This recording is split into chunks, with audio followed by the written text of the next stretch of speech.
Our hearts beat to the city streets. We began to feel. Hi everyone, you're welcome back to my channel. Thank you for stopping right here on my space today. So in today's tutorial, I'll be quickly sharing with you all how to make this trendy asymmetrical neckline gown with these ostrich feathers attached to the sleeve, and also how to properly fix your zipper to this type of gown and also cover it properly using a facing so that the top part of your zipper doesn't shook out or doesn't look tacky. Okay, so guys, this was actually my first attempt on this dress, and this dress turned out super beautiful and nice. Like, I'm super excited because after the whole attempt for the first time, I was able to recreate the exact same thing. So guys, this is the fabric that I'm working with right here, and I have 3 yards of this fabric here with me, and also this ostrich feather. So for this fabric, I got a yard for 1,000 naira, and for the ostrich feathers I got a yard for 2,000 naira.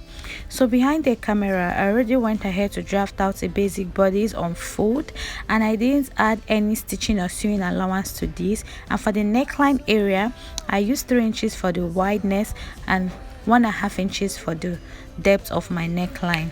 The reason I didn't add any stitching or sewing allowance to this my drafted basic bodice is because this fabric is very stretchy, as you can see right here on this video. So I went ahead to fold my fabric into 2, making sure that the part that stretches the most is on fold. So I'll place my pattern exactly on this fabric from the edge right there, and I'm going to pin this down as well. So I'm going to be using this particular pattern to cut out for the front and the back of my upper dress. Okay, so if you watch well, you notice I'm cutting the back and I didn't add any zipper allowance. Yes, I didn't, because this fabric is stretchy, just like I stated earlier. So I'm going to cut out everything the way it is, exactly like this. And after cutting this out, I'll remove the pins and separate my pattern from my fabric. So I'll go ahead now to give this my zipper slope to avoid bulginess at the back. Yes, so I started off by marking 1/2 inch like this upward, and I went ahead to mark 5 inches. I'll stop exactly at 5 inches right there, or 5.5 inches. So I'll slightly connect this and cut this out. I've always done this countless of times right here on my channel. So if you are not new to my channel, I believe you understand what I'm doing right here. But if you are new to my channel, please, I urge you to watch out my other videos on how to fix a perfect zip without having a bulginess at the back, right? So after connecting this, I went ahead to separate the 2 back parts to give me 2 pieces of this back dress I have right here. So I'll keep that aside and I'll move back to my pattern paper to alter the neckline and also the body. So here now, I went ahead to spread it out, and I'm going to extend the line on my chest line and also extend the line on my half line.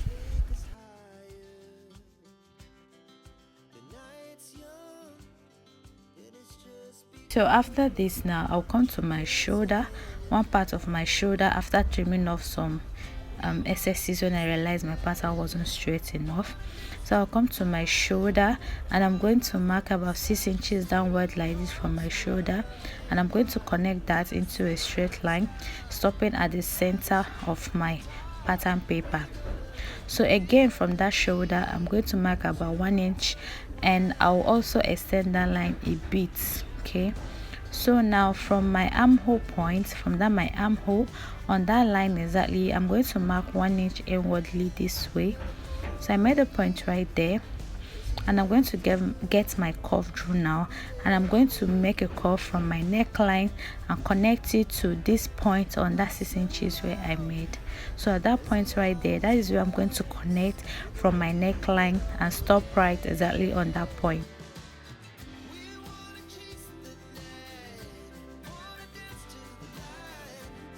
So you all can see how I connected this, right? So I'll get my stretch ruler, and from that 1 inch where I marked from my shoulder, I'll connect it also to this other point.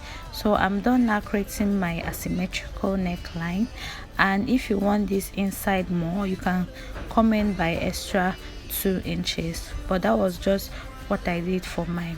So with the help of this center line which I had on fold on this my pattern paper, I went ahead to use my marker to highlight that. So from my shoulder, I'm going to go 1 inch below my bust point, and I'm going to make a mark right there. So now from that my bust point, I'll start by marking 1 inch from that point, because right here I'm going to slash and spread this. Right, reason is because the side of this gown, see right here, has these little ruffles or pleats by the side, so that is what I'm trying to recreate right here. So I went ahead to extend all of these points I made right here, and I'm going to slash or cut this, but I'm not going to cut it to the end. I'll stop exactly on this center line which I marked right here, which is going to be my guide. That was the reason I marked it earlier, right? So I will slash through it and stop exactly on that center line. So I'll do this to the first line, and when I'm done, I'm going to get my fabric. So I'm not going to fold this into two, okay? I'm just going to have my fabric all spread out just like this, as you can see right here. So I don't need to fold this into two, because I'll open up my pattern paper like this to also cut out. So while doing this, please do ensure that you do this on the wrong side of your fabric. So I went ahead to place this my pattern paper on top of this fabric this way, and I'm going to spread these slashes I made here using just 1 inch. But starting from that top part, from that 11 inches I marked 1 inch, and I'm going to place the first slashed paper on exactly that 1 inch and pin this.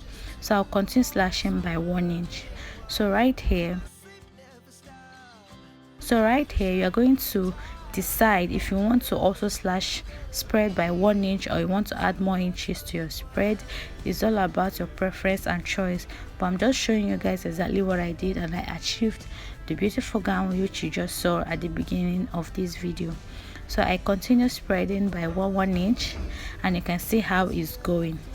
So you shouldn't get bothered while doing this if the paper goes up, because by the time I pleat this back, it's going to come out better. So what I'm going to do now is to pleat this back, making sure that this paper aligns. So I'm going to cover up these spaces just like this. I will drag one part of the slashed part and join it with the other one. So you can see how I'm doing this.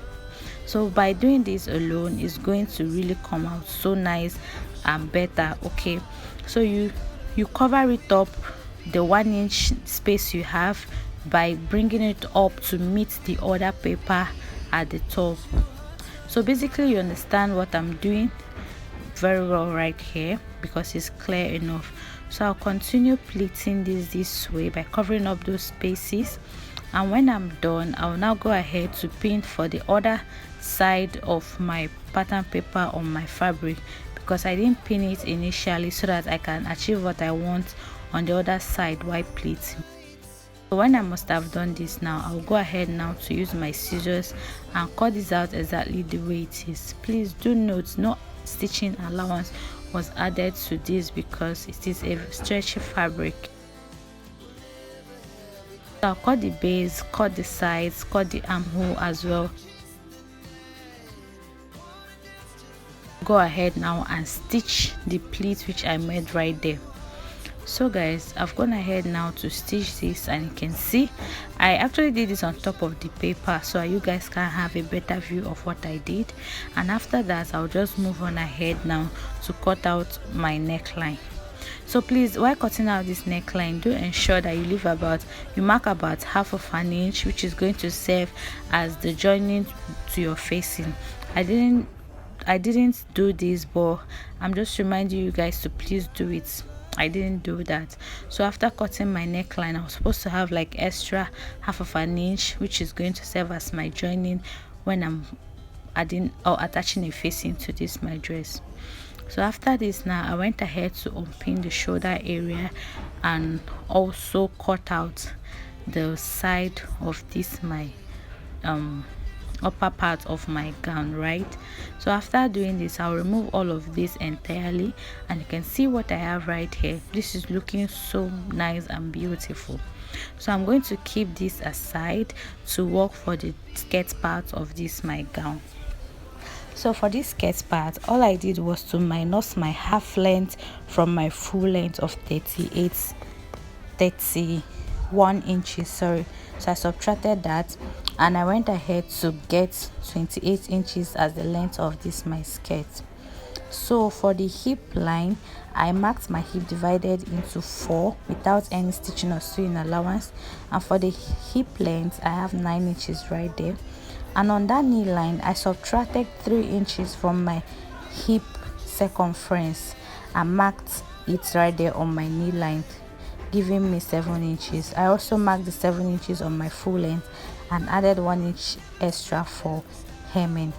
So of course I also cut this out on fold, and I'm also going to highlight that my center line using my marker. So after that, now the next I'm going to do is to start marking 1 inch on this my pattern paper. I'll start by marking 1 inch from the top to the end. So I felt like at the end of the day, after marking this 1 inch, I felt like it was too tiny, so I'd advise you mark at least 1.5 inches, right? So after marking this 1 inch from the top to the base of this my skirt part of my gown, I went ahead to connect this into a straight line. After that, I will start by numbering this from 1 to the end, and what I have here altogether is 31 pieces. So the next thing I'll go ahead to do is to cut this out entirely. This is not remaining something, you have to cut it out entirely from the base to the upper part. So that was all I did, as you can see right here. And after cutting out everything, this is what I have. So the next thing is to place this on my fabric. Firstly, make a mark right there because I'm going to be placing my number 1 piece on that line. Okay, so by the time I pin this my number 1, which is starting from my waist line on that line, the next thing I'll do is to start spreading this by 1 inch. Okay, so why I said mine was too tiny was because it took me a lot of time to actually pin this. So if you should pin this, you can spread by your desired inches.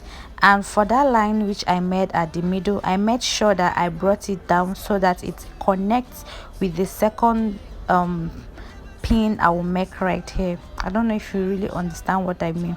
So you bring this down for that center line and make sure that the mark of the line you have on the next paper aligns with the line which you mark down from the paper to the fabric.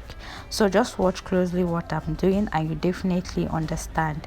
So while doing this, from the edge of your fabric, please leave about 6 to 7 inches, because the more you go down, you know, your hip parts gets wider. Okay, so give about 5 inches away from the edge of your fabric.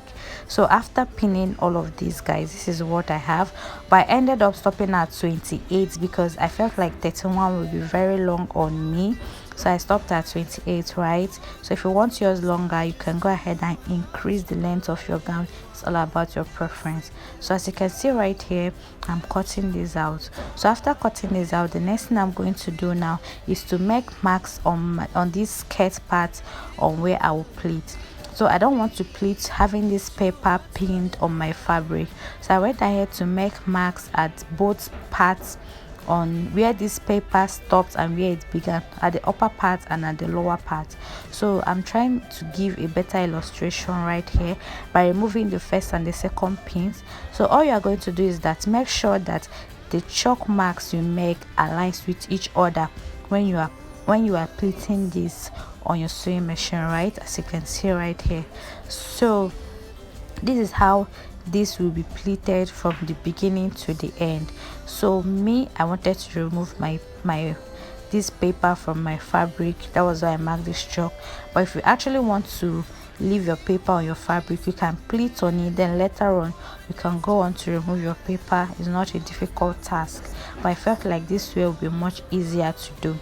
So after marking that from the beginning to the end, I went ahead to remove all of this paper, and this is what I have right here. Ignore all of these chalks right here. All of this I'm doing at the wrong side of my fabric because the right side is brighter, which I just showed you right here. So guys, this is what I have after doing all of this, and the next thing I'm going to do now is to cut out for the back part of my skirt, because we are yet to do that. So I'm simply going to make use of this front piece skirt I cut out, and you can see that I didn't start from the edge to place my front skirt on this other fabric. I left about half of an inch, which is going to serve as my zipper allowance. Yes, I did this, and I'll show you how I'm going to also manipulate this at the waist area for it to align with the upper parts, because we cut off half of an inch from the upper part at the zip. So I'm going to replicate these chalk marks on this other fabric I have for my basket, and you can see it right there. This is because we need to pleat exactly the way it is for the front part. So guys, right now you can see that I'm done doing all of that, and for the zipper part I'm going to mark 5 inches from the waist downward, and I'm going to cut it off. So like this, the waist is definitely going to align with the upper part of the dress. There's nothing to get worried about, right? So after that, now go ahead now and cut out this piece and trace out everything the same way it is. So after cutting this out, I'm going to separate the front skirt from the back skirt. So this is what I have for the back, and you all know that this chalk I replicated from my front skirt to my back skirt only took effect for one part of the skirt. So in order for me not to go through the stress of marking another chalk, I went ahead to notch all the chalks I marked, so that it reflects both to the two sides of the basket. Okay, I believe you understand what I mean. So I went ahead to keep notching this a little, just tiny notches, right from the beginning to the base of this my skirt. So this is how you should also do yours, to save your time, to save yourself some time and stress.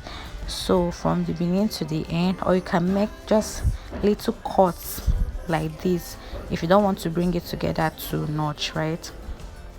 So guys, this is simply all I did right here, and I went ahead to now separate these two back pieces together, to separate these two baskets I have right here. So I'm going to use my scissors and now separate this entirely.